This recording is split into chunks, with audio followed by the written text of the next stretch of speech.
ঢাকা শহরের সবচেয়ে বড় অদ্ভুত হলো দিনের বেলায় শহরটা হাসে। প্রচণ্ড যানজটেও এই শহরটা যখন গমগম করে রোদ ওঠে তখন মনে হয় শহরটা যেন হাসছে। রহিমউদ্দিনের ৩ মেয়ে, ১ ছেলে, রেনু, তনু, তনি এবং তন্ময়। আজ তনুর জন্মদিন। বাবা রহিমউদ্দিন আহমেদের একজন সরকারি চাকরিজীবী। মেয়ের জন্য কিনেছেন সারপ্রাইজ গিফট। বড় মেয়ে রেনু পুরো বইমেলা চষে ৮টা-১০টা গল্পের বই কিনেছে। রেনু হলো আমাদের সবার চেনা সেই ধরনের মেয়ে যার বই পড়তে খুবই পছন্দ। দুনিয়ার সমস্ত লেখকের বই সম্পর্কে তার রয়েছে ছোটখাটো পিএইচডি। প্রিয় লেখক সমরেশ মজুমদার। চোখে মোটা ফ্রেম চশমা। এই বছরের শুরুতে চুল কেটেছে বব কাটিং। অত্যন্ত জ্ঞানী, স্মার্ট, সবার সকল সমস্যার সমাধান হলো রেনু। অপরদিকে রহিমউদ্দিনের ছোট মেয়ে তন্নি এগুলোর পুরোই বিপরীত। সে হলো টিকটক সেলিব্রিটি। টিকটকের ভিডিও দেওয়া মাত্র লাখ লাখ ভিউজ। তন্নি মেয়েটা এতটাই ফর্সা যে রাগ কমলে বা লজ্জা পেলে মেয়েটার মুখ হয়ে যায় দুধে আলতা। বই পড়তে একদমই ভালো লাগে না ওর। তনুর জন্মদিনে ওর প্ল্যান বিশাল সেলিব্রিটি বন্ধুকে নিয়ে তনুকে হ্যাপি বার্থডে বলবে, সব ঠিকঠাক। রেনু তন্নির প্রতি প্রচণ্ড বিরক্ত। রেনুর ধারণা তন্নির প্রজন্ম হলো বিকৃত প্রজন্ম, এদের সবার মাথায় সমস্যা।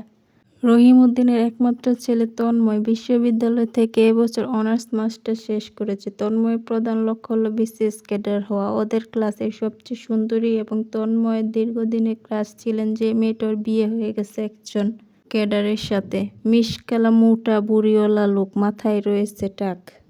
Volleyball stadium category. তন্ময় ও তার বন্ধুরা এই লোকটার নাম দিয়েছে নিকশ কালু জাম্বু। এরপর ওর থেকে জিত। বিসিএস প্রশাসন কিভাবে ফরেন ক্যাডার, ওকে হতেই হবে। এরই মধ্যে 2টি বিসিএস দিয়ে ফেলেছে। কিছু সাফল্যও রয়েছে। প্রথম অংশে পিলি pass, written pass, viva pass, non cadre. দ্বিতীয় অংশগ্রহণে পিলি পাস, রিটেনে ফেল। দ্বিতীয়বার রিটেনে ফেল করে চরম হতাশ হয়ে পড়েছেন তন্ময়। তবুও পুরো দমে চলছে পরবর্তী প্রস্তুতি। তনুর জন্মদিন নিয়ে ওর কোনো প্ল্যান নেই। আর তনু একজন ঘরোয়া লক্ষ্মী মেয়ে। যা যা বৈশিষ্ট্য থাকার সব ধরনেরই ওর মধ্যে আছে। পড়ালেখা হোম ইকোনমিক্স কলেজে, অনার্স 2য় বর্ষ। মেয়েটা যেমন সুন্দর তেমনই অভিমানী। রয়েছে প্রচণ্ড মুড সুইংয়ের সমস্যা। এখনই খুব বেশি তো এখনই চোখ ছল ছল, চাকমা মেয়েদের মতো নাকটা কিচ্ছিত দাবা।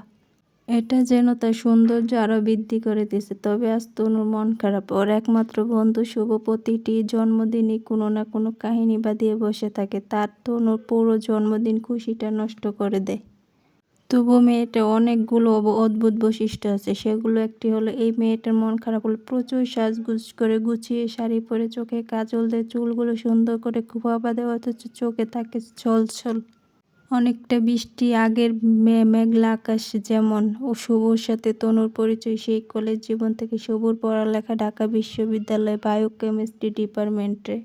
শুভ হলো সেই ধরনের ছেলে যার দিন দুনিয়া খেয়াল থাকে না। এই যেমন গত বছর তনুর জন্মদিনটা ভুলেই গেলেও তবুও তনু রাত 12টার থেকে অপেক্ষায় থাকলো। সারাদিন ওর মন খারাপ, প্রচণ্ড মন খারাপ। কাঁচা হলুদ রঙের একটা শাড়ি পরে সারাদিন পার করে দিল মেয়েটা। অতি সুন্দরী মেয়েরা এভাবে চোখে কাজল দিয়ে মন খারাপ করে থাকলে এতে বেশি মায়াবী লাগে। যেন মনে হয় ভরা বর্ষা, আষাঢ়ি পূর্ণিমা। আজকেও নিশ্চিত শুভর মনে নেই তনুর জন্মদিনটা।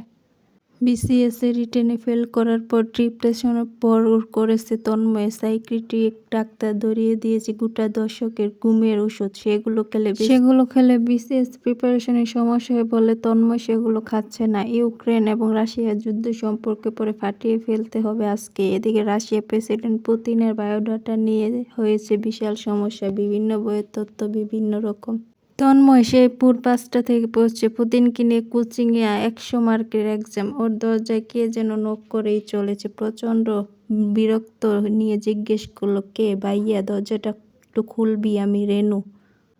রেনু ভেতরে আয়। দরজাটা খোলা আছে। রেনুর হাতে 10টা বই, সবগুলো উপন্যাস। তনুর জন্মদিনের উপর। বইগুলো দেখতো ঠিক আছে কিনা। এগুলো কিসের বই? তনুর জন্মদিনের উপর। শোন রেনু, আজ পুতিনকে নিয়ে আমার 100 মার্কের পরীক্ষা। এবার আমাকে মাফ কর। চকলেট কেক অর্ডার দিয়েছি বেকারি দোকানে, মুখে ঠিক সময় নিয়ে আসবে। তোর পড়া শেষ হবে কখন? শোন আপু, বিসিএস এর প্রশ্নগুলো খুবই ইন্টারেস্টিং। পুতিনের জন্মের সময় বাংলাদেশে একটা গুরুত্বপূর্ণ আন্দোলন চলছিল, সেটা জানিস? আমি জেনে কি করব? শোন, এগুলো হলো বিসিএস এর কোনো প্রশ্ন, কোনো খুবই গুরুত্বপূর্ণ। বিসিএস হলো ছোটখাটো গবেষণা, সরাসরি কোনো প্রশ্ন আসবে না। ওই সময় আমেরিকার প্রেসিডেন্ট কে ছিল তাও তোকে জানতে হবে। আমি তো আর বিসিএস দিচ্ছি না ভাইয়া, এগুলো নিয়ে তুই গবেষণা কর। বইগুলো রেখে গেলাম, সময় করে দেখিস। পারলে সুন্দর কিছু কবিতার লাইন লিখে দিস। রহিমউদ্দিনের ছোট মেয়ে তন্নি টিকটক 1 মিলিয়ন ফলোয়ার পূর্ণ হয়েছে। এই নিয়ে সে আনন্দে আত্মহারা। মেজো বোন তনুর জন্মদিনে আনন্দ যেন 10 গুণ বেড়ে গেছে ওর আজকে। দিনটা তন্নির কাছে শুভ দিন। ঠিক সময় তনুকে হ্যাপি বার্থডে বলার আয়োজন পাক্কা। সন্ধ্যায় রহিমউদ্দিন আহমেদ অফিস থেকে বাসায় ফিরে এলে শুরু হলো জন্মদিনের উদযাপন। সবাই প্রস্তুত। রেনু দরজায় দাঁড়িয়ে ওকে ডাকলো, তনু, এই তনু। তনু বেরিয়ে আসতে সাউন্ড বক্সে শোনা গেল, dear listeners, you are with FM 96.4। পরিবারের সবাই বলে উঠল, হ্যাপি বার্থডে ডিয়ার তনু। FM-এ প্লে হলো হ্যাপি বার্থডে টিউন। গিটার সেতারে কম্বিনেশন বাজানো সেই টিউন বেশ মনোমুগ্ধ শুনল। কেক কাটার পর বাবা রহিমউদ্দিন এবং মা মনোয়ারা বেগম মেয়েকে দিল সারপ্রাইজ গিফট, শাওমি স্মার্টফোন। তনুর আগের ফোনটা পুরনো হয়ে গেছিল কিনা রেনু কেনা বইগুলো সুন্দর কিছু কবিতার লাইন লিখে দিয়েছিল তন্ময়। সব মিলে পরিবারের সবার অসাধারণ এই আয়োজনে তনুর খুবই খুশি হয়েছে। কিন্তু তারপরেও তার রুমে এসে তার মনটা খুবই খারাপ শুরু হয়ে গেছে। মন খারাপ শুরু হয়ে গেছে। আজ সারাদিন শুভর কোনো ফোন আসেনি। কিন্তু শুভ কি পরে ফোন করেছিল নাকি আসছিল? জন্মদিনে উইশ কি করেছিল? অবশ্যই জানতে হলে পুরো ভিডিওটা দেখে সবাই সাবস্ক্রাইব করে পাশে থাকবেন। অবশ্যই নেক্সট পার্টের জন্য অপেক্ষা করবেন। গল্পটা অনেক বড়, প্রতিদিন গল্প দেওয়া হবে।